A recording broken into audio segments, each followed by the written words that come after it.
Good day, everyone. I will be presenting the Mathematics in the Science Curriculum Guide for grades 1 to 6. My objectives are: first, articulate the structure, components, and underlying principles of the curriculum guide in Mathematics and Science for grades 1 to 6, and examine the organization and sequencing of learning competencies within the 3-term academic calendar. K-12 Curriculum Guide in Mathematics for Grade 1 to Grade 10.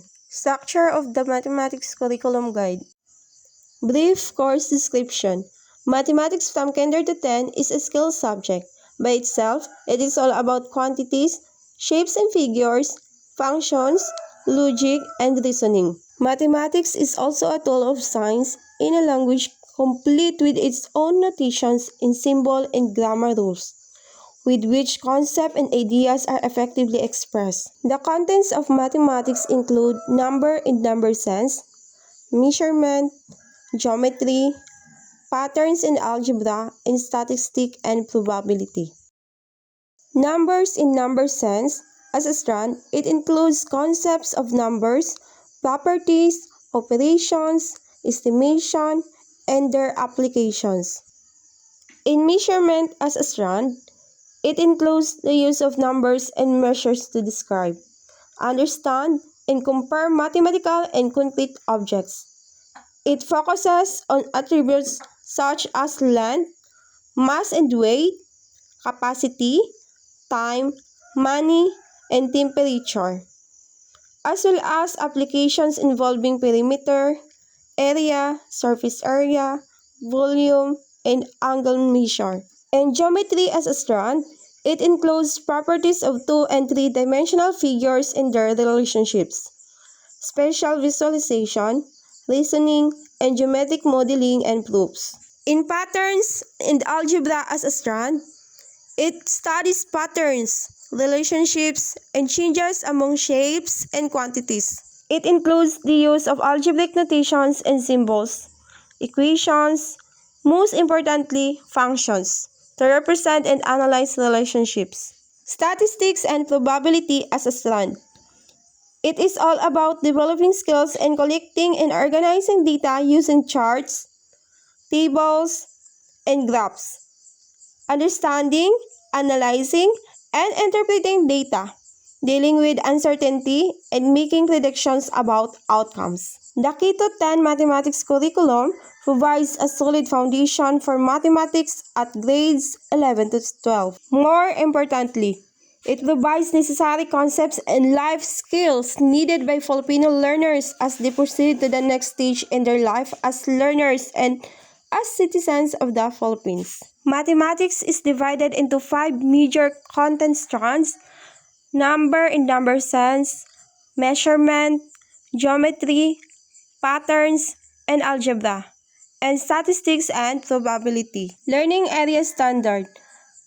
The learners demonstrate understanding and appreciation of key concepts and principles of mathematics as applied using appropriate technology in problem solving, critical thinking, communicating, reasoning, making connections, representations, and decision in real life. Dito sa Learning Area Standard, ipinapakita dito yung pangkalahatang layunin ng asignaturang matematika. Di lamang dapat naunawaan ng mga bata yung mga mahalagang konsepto, kundi dapat nagagamit nila ito sa kanilang totoong buhay. Binibigyang diin dito ang pagkakaroon ng critical thinking at problem solving.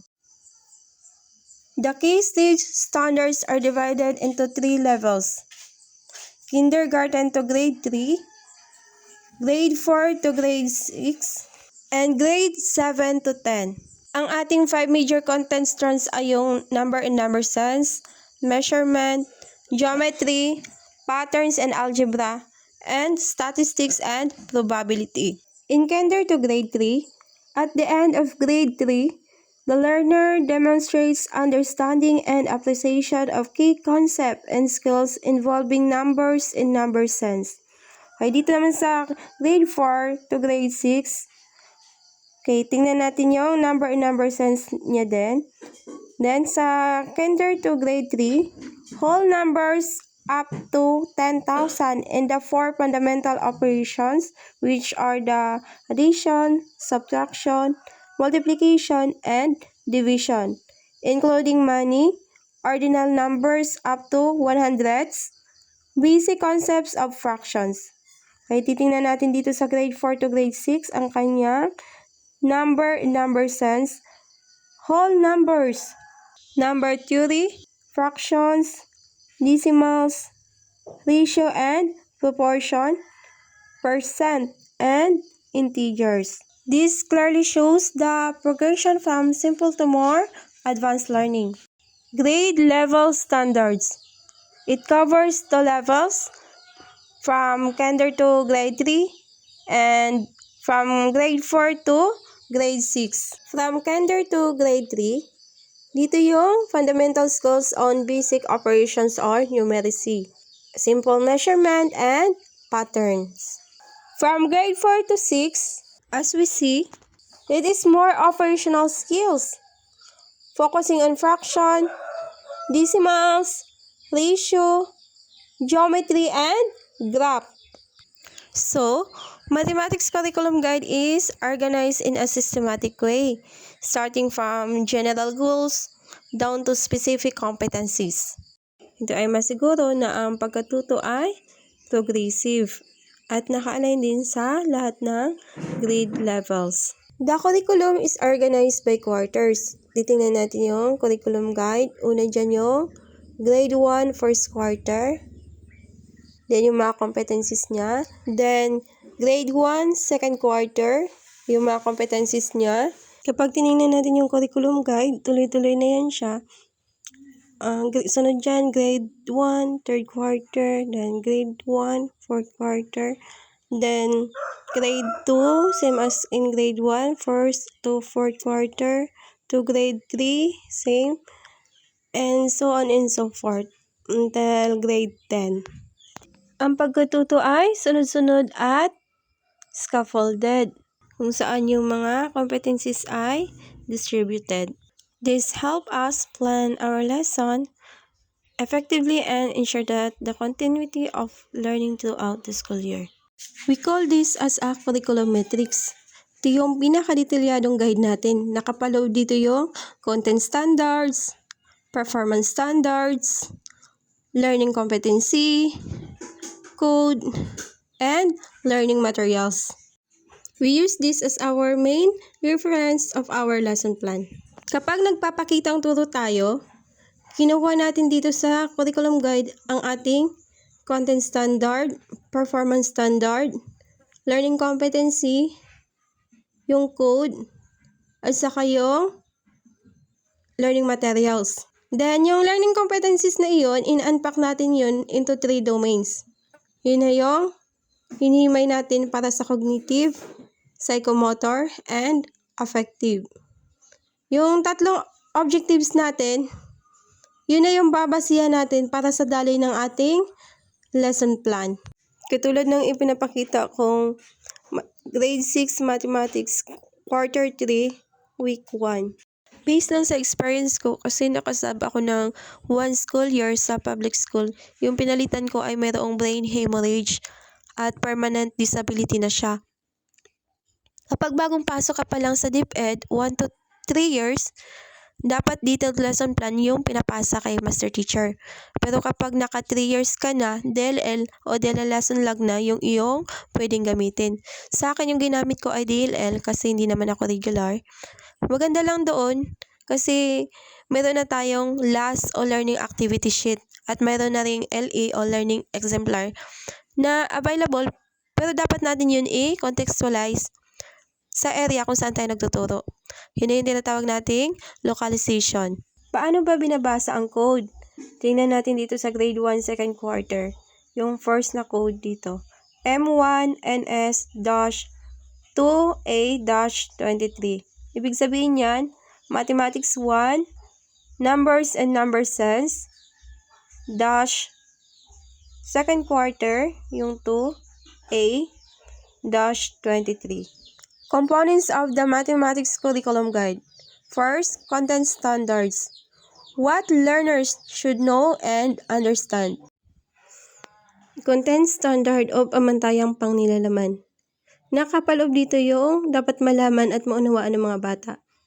Hindi dapat na namimemorya nila yung mga formula o yung mga facts ng lesson, kundi dapat naintindihan nila ito sa malalim na pag-unawa. For example, sa Matatag Keto 10 curriculum ng grade 1, yung grade 1 kasi, under na siya ng Matatag, din yung Matatag Keto 10 curriculum, na di-contrast na yung lesson kung ano yung pinaka-mahalaga na dapat matutunan ng mga bata. Sa lesson plan na nasa larawan, nakalagay dyan yung content standard na nakuha din sa ating curriculum guide. Next is performance standards. What learners should be able to do in real-life situations. Sa performance standards o pamantayang pagganap, tumutukoy ito sa kung ano ang kayang gawin ng mga mag-aaral gamit ang kanilang mga natutunan. Ibig sabihin, dapat hindi lamang nila naiintindihan yung mga konsepto, kundi na-apply nila ito sa kanilang real-life situations. Okay, next, learning competencies. Specific skills and knowledge per lesson. Learning competencies o mga kasanayang pampagkatuto. Ito yung mga detalyadong kasanayan na kailangang ma-develop sa ating mga estudyante. Para itong step-by-step na gabay kung paano natin maabot yung content standards at yung performance standards. Katulad na lamang sa halimbawa na nasa larawan. Sana discuss natin 5 content strands ng mathematics. Nakapaloob dun yung 5 major areas of mathematics, which are algebra, geometry, calculus, statistics and probability, and numbers theory. Dito sa algebra, it's about structures or equations. In geometry, it's about shapes or space. Then, sa calculus, it's about rates of change. Then, statistics and probability is about data analysis or uncertainty. And sa numbers theory, it's all about properties of integers. The mathematical processes or skills are knowing and understanding, estimating and computing, visualizing and modeling, representing and communicating, reasoning and proving, and applying and connecting. Ito ay nakakatulong sa paglinaw ng critical na pag-iisip at kasanayan sa paglutas ng problema ng ating mga mag-aaral. Lalo nila itong nauunawaan at nagagamit sa epektibo at konseptong matematika. Values and attitudes develops accuracy, creativity, perseverance, objectivity, and productivity. These values help our learners to become responsible and effective problem solvers. Tools and resources. As teacher, we use manipulatives, measuring devices, calculators, and ICT tools. These resources help us to have learning environment which are interactive, engaging, and meaningful for our students. The underlying principles of the mathematics. First, critical thinking and problem solving, the core goals of the curriculum. Next, constructivist learning. Learners build knowledge from experience. Third, experiential and situated learning. Learning happens through real-life experiences and context. Fourth, reflective learning. Learners think about and process their understanding. And the cooperative learning, learning through collaboration with others. Then the discovery and inquiry-based learning. Learners explore, investigate, and discover concepts. Lastly, the contextualization. Lessons are connected to Filipino culture, which is the indigenization. Then the daily life situations, localization, and the prior knowledge of learners. We proceed to K-12 Curriculum Guide Science for grade 3 to grade 10. Structure of the Science Curriculum Guide. The core learning area standard for science for the entire K-12. The learners demonstrate understanding of basic science concepts and application of science inquiry skills. They exhibit scientific attitudes and values to solve problems critically, innovate beneficial products, protect the environment and conserve resources, enhance the integrity and wellness of people, make informed decisions, and engage in discussions of relevant issues that involve science, technology, and environment. K-Stage Standards. Standards for science learning areas for Kinder to grade 3, grade 4 to grade 6, grade 7 to grade 10, and grade 11 to grade 12. In science, it is also divided into two levels, from kindergarten to grade 3 and from grade 4 to grade 6. Sa kindergarten, wala pa silang science subject pero na-integrate ito sa kanilang mga lessons. Ganun din sa grade 1, sabi sa grade 2. Then grade 3 na sila nagkakaroon ng regular na subject na science. It means that in their early grades, they only focus on observation, curiosity, and basic process skills in science. In the higher grade, they engage in investigation, experimentation, and explanation. Kaya nagkakaroon doon ng spiral progression sa kanilang learning. Science is divided into 4 domains: matter, living things and their environment, force, motion and energy, and earth and space. Okay, yung mga domain na ito ay naka-integrate across all grade levels at naka-distribute quarterly. Okay, sa science, first quarter niya ay matter. Yung mga lessons, nagbabago yung concept nito every grade level. Lalo yung kanyang complexity. For example, ang dati nagsisimple observation na yung bata, then gradually, nagmo-move na siya into deeper investigation and nakaka-create na siya ng kanyang own conclusion. Likewise din sa nangyayari sa second quarter about living things and their environment. Then sa force, motion, and energy, same lang din. And the earth and space, yes, meron ding spiral progression na nangyayari. Similar to mathematics, science also includes content standards, performance standards, learning competency, and code. Ito yung nagagay sa atin para sa ating learning instruction and learning assessment. Components of the science curriculum guide. First, content standards, what learners should know and understand. Second, performance standards, what learners should do using knowledge. And learning competencies, specific and measurable skills for lesson. Science domains. For the first quarter, it's all about matter or chemistry.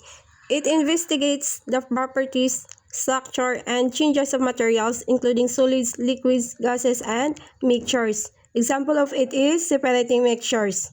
For the second quarter, it's all about living things in their environment or biology. It focuses on the characteristics of living things, ecosystems, internal body parts, human health, and how organisms survive in their environments. For the third quarter, it's all about force, motion, and energy or physics. It explores how objects move, the effects of push or pull on motion and shape, and sources of light, heat, sound, and electricity. And for the last quarter, the fourth quarter, about Earth and space or Earth science, it covers the environment or natural resources and surroundings, types of soil, weather, and the study of solar system. Science process skills include observing, classifying, measuring, inferring, predicting, communicating, and investigating. These skills help our learners to think and act like a scientist. Scientific attitudes and values promote curiosity, critical thinking, responsibility, and environmental awareness.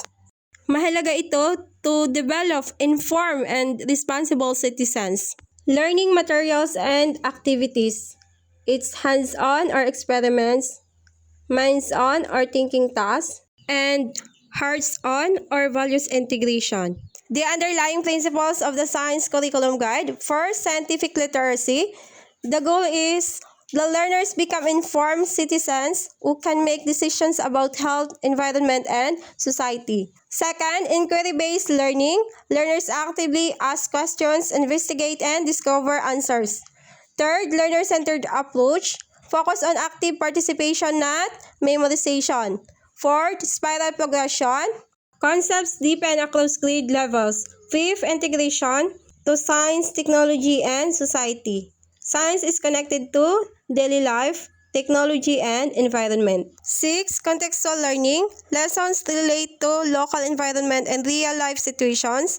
7. Constructivism. Learners build knowledge from experiences. And last, multidisciplinary approach integrates different science fields, the biology, physics, earth science, and chemistry. Guidelines and the implementation of the 3-term school calendar in basic education. It is DepEd Order number 009, source of 2026.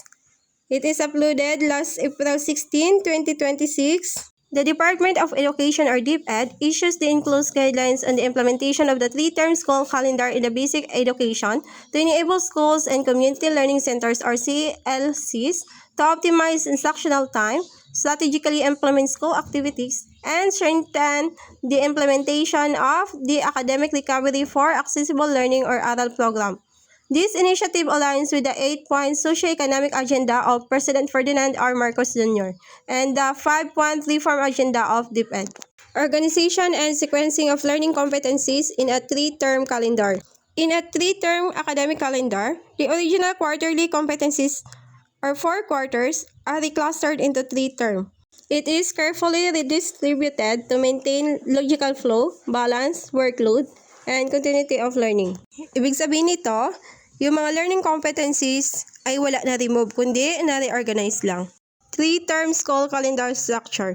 The school year shall consist of not more than 220 or 220 class days and shall start not earlier than the first Monday of June and not later than the last day of August according to Republic Act 11480 or RA 11480. Overview of 3-term structure. On June 5, it is the Brigada Eskwela. The start of the term 1 consists of 77 days to September 10, end of term 1. Then, for the term 2, meron tayong 72 days until December 10. Then, year-end break na. Then, for the term 3, on January, we have 71 days until April 8, 2027. Ano ang mangyayari sa ating curriculum guide? For example, in our mathematics curriculum guide for grade 3, the original structure or 4 quarters. In the curriculum guide, competencies are grouped by quarter. Quarter 1, numbers in number sense or place, value, and comparison. Quarter 2, operations, the addition, subtraction. Quarter 3, measurement and geometry. And quarter 4, fractions, graphs, simple problem solving. The organization into 3-term calendar. For term 1, foundation stage, is about place, value, reading and writing numbers, and comparing numbers. Okay, may nakuha tayo doong mga topics sa ating original structure na sa quarter 1. Nakuha din yung mga competencies sa quarter 2. In term 2 or skill development stage, about addition and subtraction, word problems, and introduction to measurement. May nakuha tayong topic dun sa quarter 2 and quarter 3. For term 3 or integration stage, about fractions, graphs, or data representation, and multi-step problem solving. Okay, nakuha natin yung mga topic dun sa quarter 3 and quarter 4 ng 4 quarters. The competencies are sequenced logically, from numbers to operations to application. Spiral progression is maintained. Concepts like numbers are used in operations and problem solving. Then, integrations happens. Problem solving combines multiple skills. Dito sa 3-term calendar, nakita natin yung mga competencies ay kinocompress lamang. Another example in our science curriculum guide for grade 4. The original structure or 4 quarters. Quarter 1, matter. Quarter 2, living things in their environment. Quarter 3, force, motion, and energy. And quarter 4, earth and space. They organize into 3-term calendar. For term 1 or exploration stage, it is about matter or properties changes and basic concepts of living things. May nakuha tayong mga competencies sa quarter 1, then sa quarter 2. Then, term 2 or understanding stage, it is all about ecosystems and force and motion. Okay, tingnan natin yung 4 quarters. May nakuha tayong mga topics sa quarter 2 and quarter 3. For the term 3 or application stage, about energy, earth and space, and environmental issues. Sa quarter 3 ng 4 quarters at sa quarter 4, yung mga lesson ay na-compress din. Sequencing follows inquiry progression from observe to explain and to apply. Domains are integrated. Example, energy connected to environment. Then skills develop gradually from simple observation to investigation and conclusion. The references. Thank you.